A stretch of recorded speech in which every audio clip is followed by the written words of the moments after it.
welcome ছাত্ৰ ছাত্ৰীসকল তোমালোকে ইতিমধ্যে যোৱা HSLC জেনাৰেল ম্যাথমেটিক্সৰ পেপাৰখন কেইটামান কোৱেশ্চন আউট অফ সিলেবাস আহিছিলে এই কোৱেশ্চন কিটা ইতিমধ্যে তোমালোকে গম পাইছা এই কোৱেশ্চন কিটাৰ বাবে সেবাৰ ফালৰ পৰা আৰু শিক্ষা মন্ত্ৰীৰ ফালৰ পৰা সেই আউট অফ সিলেবাস কোৱেশ্চন কিটাত মাৰ্ক দিয়া হ'ব বুলি কোৱা হৈছে এতিয়া আমি চাও আহাচোন আজিৰ এই ভিডিওটোত আমি আলোচনা কৰিম কোন কেইটা প্ৰশ্ননো আসলতে আউট অফ সিলেবাস হয় আৰু লগতে আমি এইটো আলোচনা কৰিম যে কিমানখিনি মাৰ্কস ছাত্ৰ ছাত্ৰীয়ে পাব লাগে বা বলগিয়া আহাচোন ভিডিওটো স্টাৰ্ট কৰো তোমালোকৰ HSLC 2024 বৰ্ষৰ এখন হল জেনাৰেল ম্যাথমেটিক্সৰ কোৱেশ্চন পেপাৰ এই কোৱেশ্চন পেপাৰৰ তোমালোকৰ যেটো 46 নম্বৰ কোৱেশ্চন আছে ডেসক্ৰিপটিভ পাৰ্টৰ মানে তোমালোকৰ কপিত লিখিব পৰা প্ৰথম কোৱেশ্চন যেটো 46 নম্বৰ কোৱেশ্চনটো ইয়াত কি লিখা আছে উৎপাদক বিশ্লেষণ কৰা মানে ফ্যাক্টৰাইজ কৰা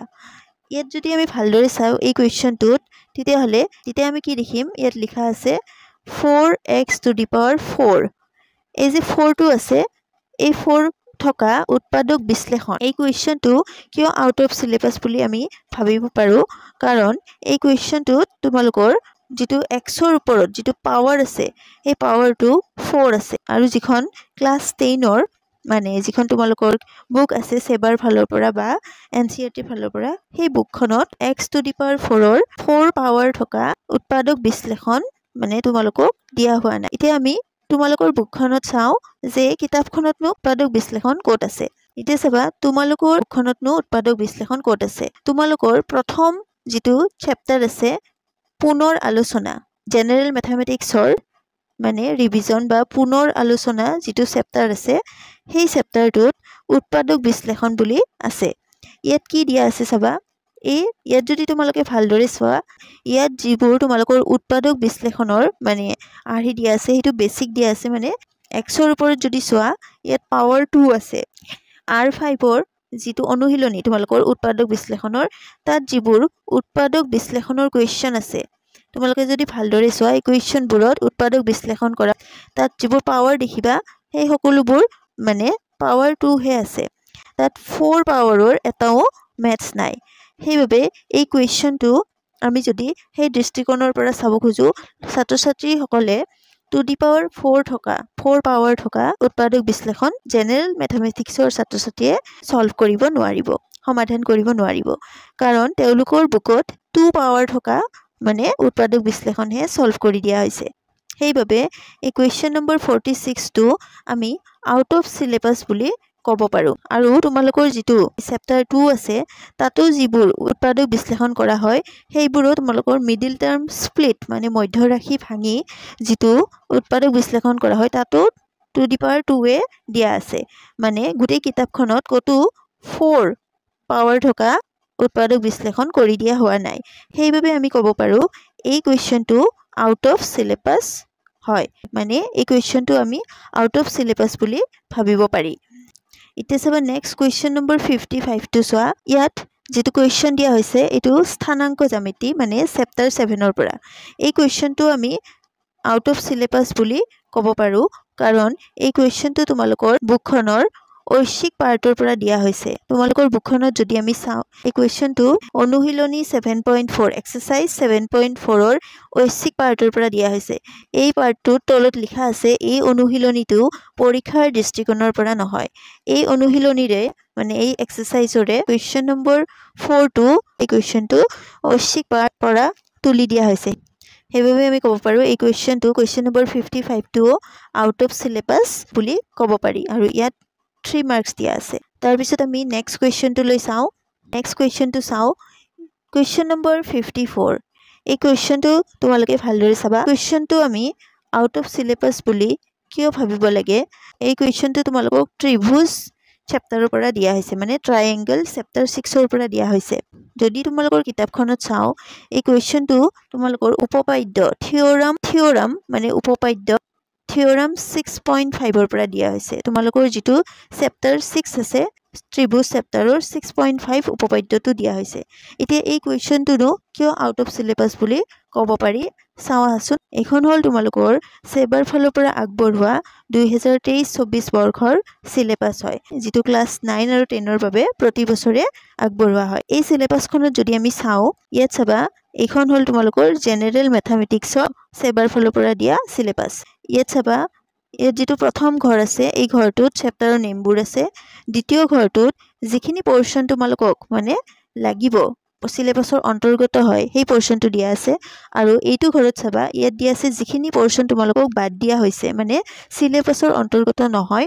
omitted part সেই পাৰ্টটো ইখিনি দিয়া হৈছে আৰু এইটো সাইডে HSLC মাৰ্কস দিয়া হৈছে সিলেবাসখনত এতিয়া যদি আমি চেপ্টাৰ 6 টো চাও সিলেবাসখনত ইয়াত চাবা চেপ্টাৰ 6 টো সোয়া ট্ৰায়াঙ্গল ত্ৰিভুজ নামৰ চেপ্টাৰটোত ইয়া দিয়া আছে আপ টু ইউনিট 6.4 মানে 6.4 ইউনিটলৈকে চাব দিছে আৰু এক্সাৰসাইজ 6.3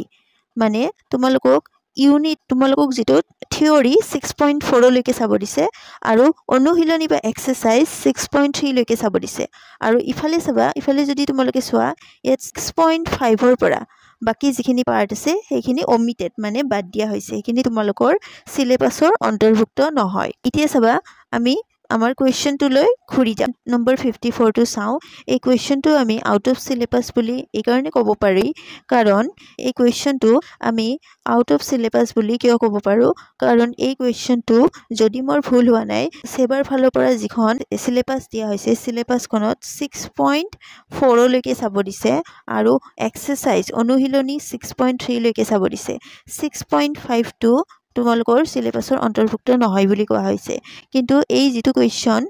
নম্বৰ 54 টো যদি মোৰ ভুল হোৱা নাই তেহলে এই কোৱেশ্চনটো 6.5 উপপাদ্যৰ পৰা দিয়া হৈছে সেইভাবে এই কোৱেশ্চনটো আমি আউট অফ সিলেবাস বুলি ভাবিব পাৰো এতিয়া আসন আমি নেক্সট কোৱেশ্চনটো লৈ যাও ছাত্ৰ-ছাত্ৰী সকল তোমালোকে এই কোৱেশ্চনসমূহ ভালদৰে নিজে চাবা যে কোনবোৰ কোৱেশ্চন আউট অফ সিলেবাস হয় যদি তোমালোকৰ অসুবিধা হয় তোমালোকে নিজৰ শিক্ষাগুৰু তোমালোকৰ স্কুলৰ বিদ্যালয়ত থকা শিক্ষাগুৰু সকলৰ সহায় লব পাৰা টিউচন বা তোমালোকে যি কোচিং কৰা সেই টিচাৰ সকলকো সুধি তোমালোকে ভেৰিফাই কৰিব পাৰা এতিয়া আসুন আমি নেক্সট কোৱেশ্চনটো লৈ যাও চাবা তোমালোকৰ যেটো কোৱেশ্চন নম্বৰ 61 টো এই কোৱেশ্চনটো 4 মাৰ্কসত আছে আৰু এই যেটো কোৱেশ্চন এই কোৱেশ্চনটো তোমালোকৰ চেপ্টাৰ 2 বহুপদ নামৰ যেটো চেপ্টাৰ আছে সেই চেপ্টাৰটোত এই কোৱেশ্চনটো উল্লেখ কৰা নাই সেইভাবে এই কোৱেশ্চনটো আউট অফ সিলেবাস বুলি ক'ব পাৰি কাৰণ তোমালোকৰ বুকত এইটোৰ মানে কোনো উল্লেখ নাই আৰু কিন্তু তোমালোকৰ আলফা আৰু বিটাৰ যেটো বেসিক নলেজ মানে আভাস এটা নিশ্চয় দিয়া হৈছে কিন্তু এই কোৱেশ্চনটো ৰিলেটেড কোনো ধৰণৰ মানে সমাধান দিয়া হোৱা নাই সেইভাবে এই কোৱেশ্চনটো আমি আউট অফ সিলেবাস বুলি ক'ব পাৰো আজি আমি যিকিটা কোৱেশ্চন আউট অফ সিলেবাস বুলি আলোচনা কৰিলো এই কোৱেশ্চন কিটা তোমালোকে ভালদৰে কোনোবাটো কোৱেশ্চন ৰৈ গৈছে যদি নহলে বা কিবা ভুল হৈছে যদি তোমালোকে ভালদৰে নিজৰ বুকত ভেৰিফাই মানে ভালদৰে চাবা কিটা কোৱেশ্চন তোমালোকৰ আউট অফ সিলেবাসত আহিছে এতিয়া যদি তোমালোকৰ অসুবিধা হয় তেতিয়া তোমালোকে নিজৰ শিক্ষাগুৰু স্কুলৰ নিজৰ বিদ্যালয় শিক্ষাগুৰুৰ সহায় লব পৰা কোন কেইটা কোৱেশ্চন আউট অফ সিলেবাসৰ আসলতে হয় কোৱেশ্চন কিটাত কিমানখিনি মাৰ্ক আছে আমি যদি ভাবো এই কোৱেশ্চন কিটা যদি আউট অফ সিলেবাসৰ হয় তেতিয়া হলে ইয়াত আমি এই কোৱেশ্চন কিটাত চাও কোৱেশ্চন নম্বৰ 61 টোত 4 মাৰ্কস আছে ঠিক এনেদৰে বাকি গুটেকিটা কোৱেশ্চন মিলি প্ৰায় তোমালোকৰ 9 ৰ পৰা 12 মাৰ্কস ছাত্ৰ-ছাত্ৰী সকলে পাব লাগে বুলি ভাবিব পাৰি এতিয়া যদি কিটা কোৱেশ্চন আউট অফ সিলেবাস হয় বুলি ভাবা তেতিয়া হলে তোমালোকে সেবা আৰু শিক্ষা মন্ত্ৰীক অনুৰোধ জনাব পাৰা যে এই কোৱেশ্চন কিটাৰ বাবে তোমালোকক যাতে মাৰ্কসখিনি প্ৰদান কৰা হয় আজিলৈ ভিডিঅটো ইয়াতে এৰিলো